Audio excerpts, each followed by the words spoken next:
UNCAPTURED, Episode 5. The 60-second win that changes everything. I want to tell you about 60 seconds that changed the direction of something I've been stuck on for months. I'd been circling a project, the kind you carry around in your head, rehearse, half-plan, and never actually start. Every version of my plan for it was big.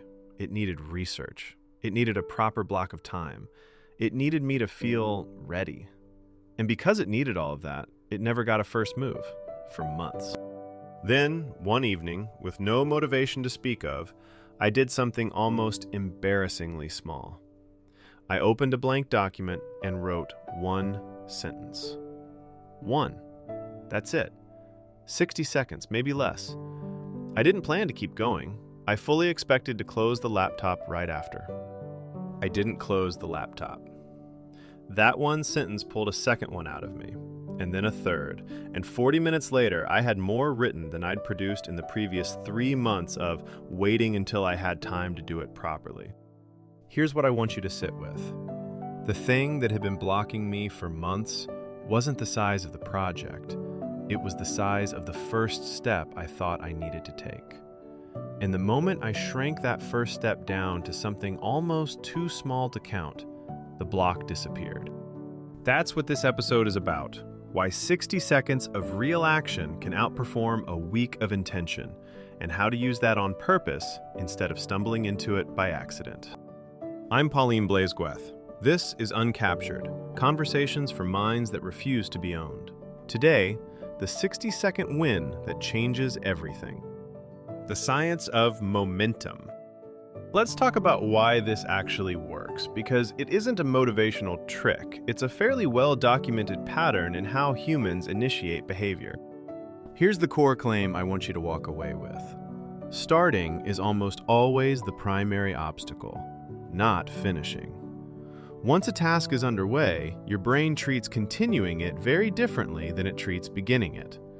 There's a well-known psychological pattern, sometimes called the Zeigarnik effect, the tendency for unfinished tasks to occupy more of your mental attention than completed ones. The moment you begin something, even in a tiny, almost trivial way, your brain registers it as open, as something requiring resolution.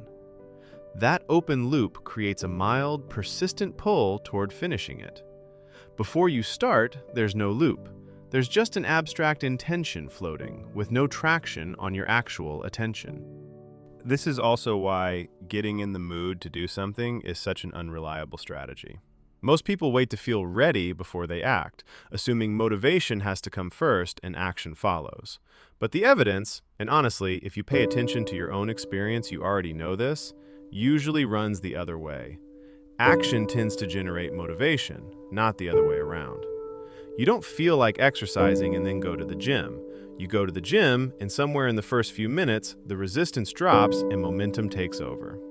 The same is true for writing, for difficult conversations, for cleaning a room you've been avoiding. The feeling of readiness is usually a symptom of having started, not a precondition for it. Here's the part that matters most for what we're building toward. Your brain is remarkably bad at accurately estimating the size of a task before you've touched it. Almost every task you've been avoiding feels larger in your head than it turns out to be once you're actually inside it. This isn't a flaw specific to procrastinators. It's a basic feature of how untouched tasks get represented in your mind. An unstarted task is an abstraction, and abstractions default to feeling heavier and more effortful than concrete, in-progress work. The moment you make contact with the task, even briefly, the abstraction collapses into something specific and almost always smaller than the version you'd been avoiding. So the strategic implication is direct. If starting is the obstacle, and if the perceived size of a task shrinks dramatically the moment you touch it, then your leverage point isn't willpower or motivation, it's making the entry point to starting as small as physically possible. The minimum viable action method. Let's make this practical because just start small is advice everyone's heard and almost nobody has a real method for. Here's the method I use, and I call it the minimum viable action, borrowed loosely from the idea of a minimum viable product, but applied to a single unit of behavior instead of a business. The rule is simple. Take any goal and break it down until you arrive at a version so small it feels almost silly not to do it. Not a smaller task, the smallest possible unit of forward motion that still counts as genuine contact with the goal. Here's how you actually do the breakdown, step by step. Start with your goal as you'd normally state it. Something like, write the report, clean the garage. Have the difficult conversation with a colleague. Now ask, what is the very first physical motion required before any of the actual work happens? Not the first step of the project, the first physical motion.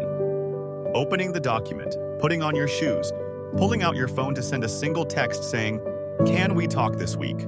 Then shrink it again. Instead of write the report, it's open the document and write one sentence. Instead of clean the garage, it's pick up 5 items and put them where they belong. Instead of have the difficult conversation, it's send one message asking for 5 minutes of their time.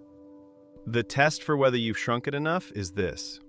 If the action takes more than about 60 seconds, or if any part of you still feels resistance imagining it, it's still too big. Keep shrinking. There is almost no goal that can't be reduced to a genuine first motion under a minute. The report becomes one sentence, the garage becomes 5 items, the hard conversation becomes one text message. I want to be clear about why this isn't just a trick to fool yourself into working. The minimum viable action isn't meant to be the whole task in disguise. It's meant to be small enough that it removes the actual obstacle, which, remember, is starting, not finishing. Once you're inside the task, even by 60 seconds, the Zeigarnik pull we talked about starts working in your favor. You don't need discipline to keep going nearly as much as you need it away past the starting line.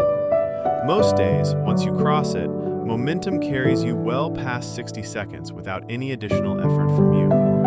And on the days it doesn't, on the days you genuinely do stop after 60 seconds, that's still a win. You did the one thing that was actually required. You made real, physical contact with the goal instead of only thinking about it.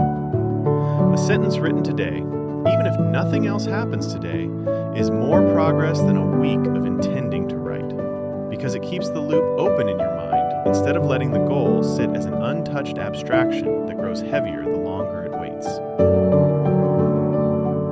Here's what I want you to try, starting tomorrow morning. Every morning this week, before anything else pulls your attention, do one minimum viable action tied to something that matters to you. 60 seconds or less.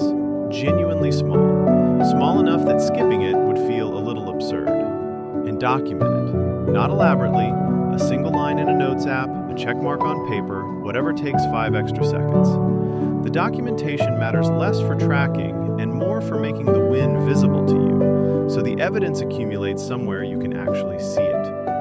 Don't judge the days where 60 seconds is genuinely all you do. That's not a failure of the method. That's the method working exactly as designed. The goal this week isn't to force full sessions of deep work out of yourself. It's to prove to yourself, with real evidence instead of a theory, that the size of the first step, not the size of the goal, is what's been governing whether you start at all.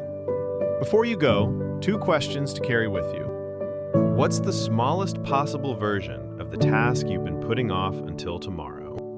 And what 60-second action are you actually going to take in the next 5 minutes? Not tomorrow, not after this episode ends, but right now. That's it for this episode of Uncaptured. This idea, that small, disciplined action beats grand intention, sits at the center of the Digital Rat, the body of work this whole show is built on. New episodes are coming soon. Until then, stay uncaptured.